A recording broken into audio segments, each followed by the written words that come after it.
Assalamualaikum warahmatullahi wabarakatuh. Anak-anakku sekalian, apa kabar kalian hari ini? Mudah-mudahan kita dan keluarga selalu diberikan kesehatan oleh Allah Subhanahu wa Ta'ala. Amin. Anak-anakku sekalian, hari ini kita akan belajar pelajaran Al-Quran Hadis. Di awal pembelajaran ini, tidak ada salahnya kita membaca Bismillahirrahmanirrahim supaya pelajaran kita bisa cepat masuk dan ilmunya bermanfaat. Kita mulai ya bersama Bismillahirrahmanirrahim. Anak-anakku sekalian, pada pembelajaran Al-Quran Hadis pada hari ini, pelajaran yang pertama Ibu akan bacakan dulu peta konsep untuk pelajaran Al-Quran pada hari ini. Yang pertama, kita akan belajar mengenal surah Al-Alaq. Lalu yang kedua, kita akan melafalkan surah Al-Alaq. Yang ketiga, kita akan menerjemahkan surah Al-Alaq. Dan yang keempat, kita akan mempelajari kandungan surah Al-Alaq. Anak-anak ibu yang soleh dan solehah, ya, dari peta konsep yang ibu bacakan tadi, kita masuk pada pelajaran yang pertama, yaitu mengenal surah Al-Alaq. Kita lanjutkan. Pelajaran yang pertama, memahami surah Al-Alaq, yang mana surah Al-Alaq adalah surah yang ke-96 dalam Al-Quran. Jadi dalam mushaf 30 itu termasuk surah yang ke-96. Surah Al-Alaq tergolong surah Makkiyah karena diturunkan di kota Mekah, yaitu sebelum Rasulullah SAW hijrah ke Madinah. Yang ketiga, surah Al-Alaq terdiri atas 19 ayat. Lafal Al-Alaq artinya segumpal darah. Kemudian, surah Al-Alaq adalah surah yang pertama diturunkan oleh Allah kepada Nabi Muhammad SAW melalui pelantaraan malaikat Jibril. Yang berikutnya, wahyu pertama diterima oleh Nabi Muhammad SAW di Gua Hira. Kemudian, Al-Quran diturunkan pada malam Jumat tanggal 17 Ramadan tahun ke-40 kelahirannya Rasulullah, bertepatan dengan tanggal 6 Agustus 610 Masehi, dan biasanya tanggal tersebut diperingati sebagai malam nuzulul Quran. Anak-anak ibu yang soleh dan solehah, kita masuk pembahasan berikutnya, yaitu asbabun nuzul surah Al-Alaq.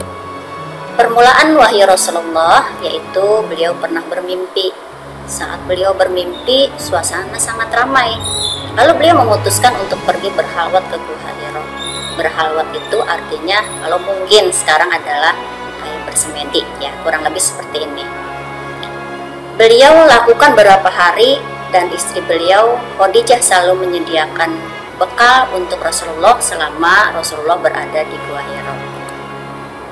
Pada suatu saat, datanglah malaikat Jibril kepada Rasulullah SAW. Malaikat berkata kepada Rasulullah, "Iqra, bacalah." Beliau menjawab, "Aku tak pandai membaca." Lalu malaikat mendekati beliau dan kembali berkata, "Iqra, bacalah." Beliau menjawab lagi, "Aku tak pandai membaca." Setelah 3 kali beliau menjawab seperti itu, malaikat membacakan surah Al-Alaq ayat 1-5. Setelah selesai membacakan ayat 1-5 tersebut, malaikat pun menghilang. Akhirnya dengan perasaan takut, beliau pulang menemui istrinya Khadijah. Dengan gugup beliau berkata, "Zamiluni, selimuti aku, selimuti aku, selimuti aku." Lalu Khadijah mendatangi Rasulullah, mengajak Rasulullah untuk menemui Waraqah bin Naufal, yang mana Waraqah bin Naufal adalah beliau paman Siti Khadijah dan beliau termasuk orang yang ahli Injil. Setelah bertemu dengannya, Khadijah meminta Rasulullah untuk menceritakan kejadian yang dialaminya. Setelah mendengar cerita Rasulullah, Waraqah berkata, "Inilah utusan Allah, sebagaimana Allah pernah mengutus Nabi sebelum Nabi Muhammad, yaitu Nabi Musa alaihissalam kepada umatnya." Anak-anakku sekalian, kita lanjut pada pembahasan berikutnya yaitu melafalkan surah Al-Alaq. Anak-anakku sekalian, sekarang kalian lihat buku paket kalian atau juz amma kalian atau Al-Quran kalian. Kita baca yuk surah Al-Alaq ayat 1 sampai 19 ya. Bersama membaca ya anak-anakku sekalian. Kita mulai. A'udzu billahi minasy syaithanir rajim. Bismillahirrahmanirrahim. Iqra' bismi rabbikal ladzi khalaq. Khalaqal insana min 'alaq. Iqra' wa rabbukal akram. Alladzi 'allama bil qalam. 'Allamal insana ma lam ya'lam. Kalla innal insana la yatgha ar-ra'ahu istaghna. Inna ila rabbika ruj'a.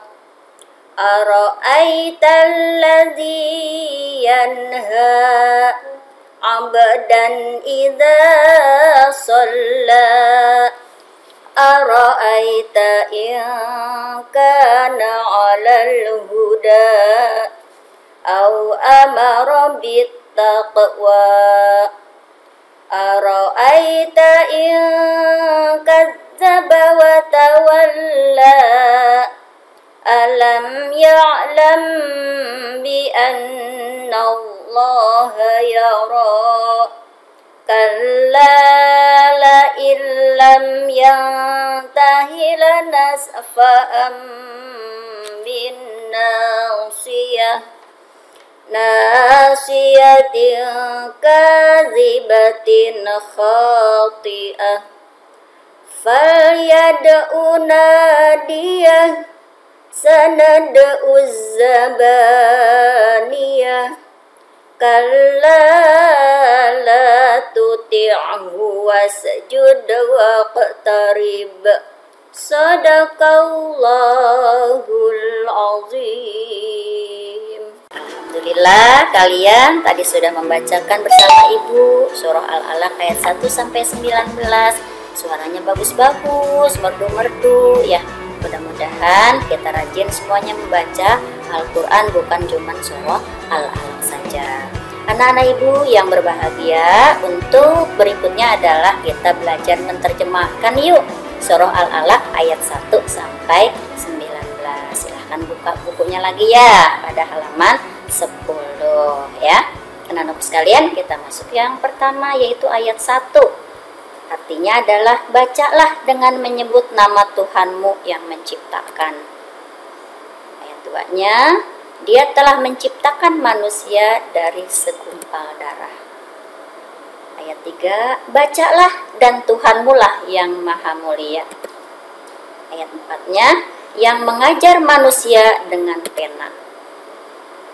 Ayat 5, Dia mengajarkan manusia apa yang tidak diketahuinya. Ayat 6, sekali-kali tidak, sungguh manusia itu benar-benar melampaui batas. Ayat 7-nya, apabila melihat dirinya serba cukup. 8, sungguh hanya kepada Tuhanmu lah tempat kembalimu. Ayat 9-nya, bagaimana pendapatmu tentang orang yang melarang? Ayat 10, seorang hamba ketika dia melaksanakan sholat. Ayat 11, bagaimana pendapatmu jika dia yang dilarang sholat itu berada di atas kebenaran atau petunjuk? Ayat 12-nya, atau dia menyuruh bertakwa kepada Allah? Ayat 13-nya, bagaimana pendapatmu jika dia yang melarang itu mendustakan dan berpaling?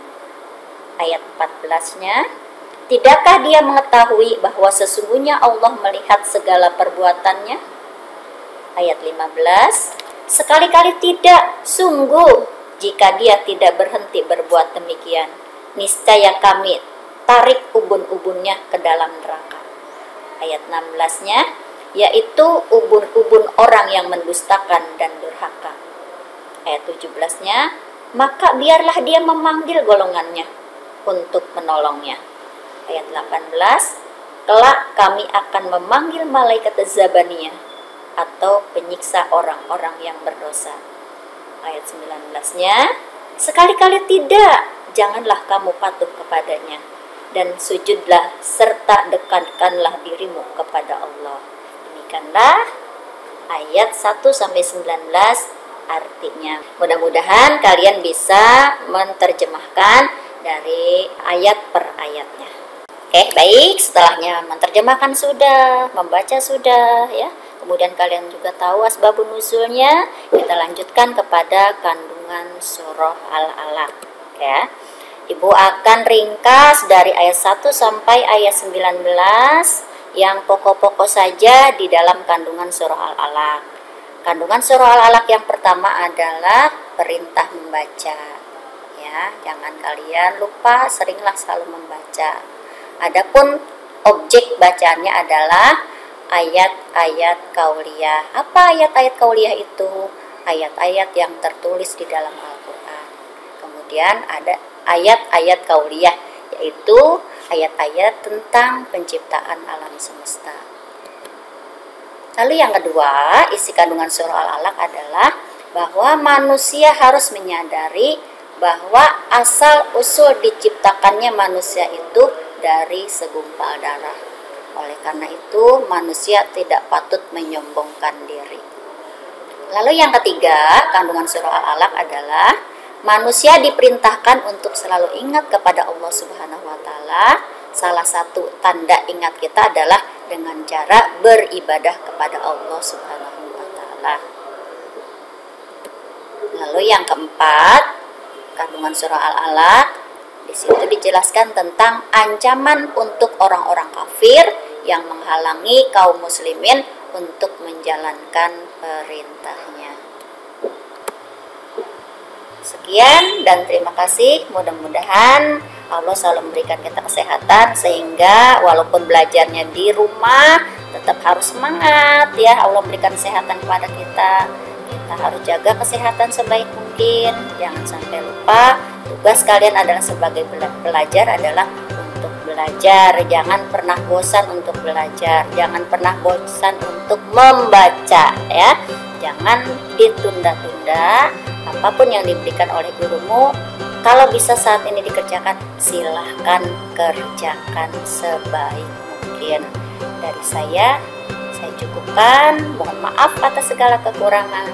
Assalamualaikum warahmatullahi wabarakatuh.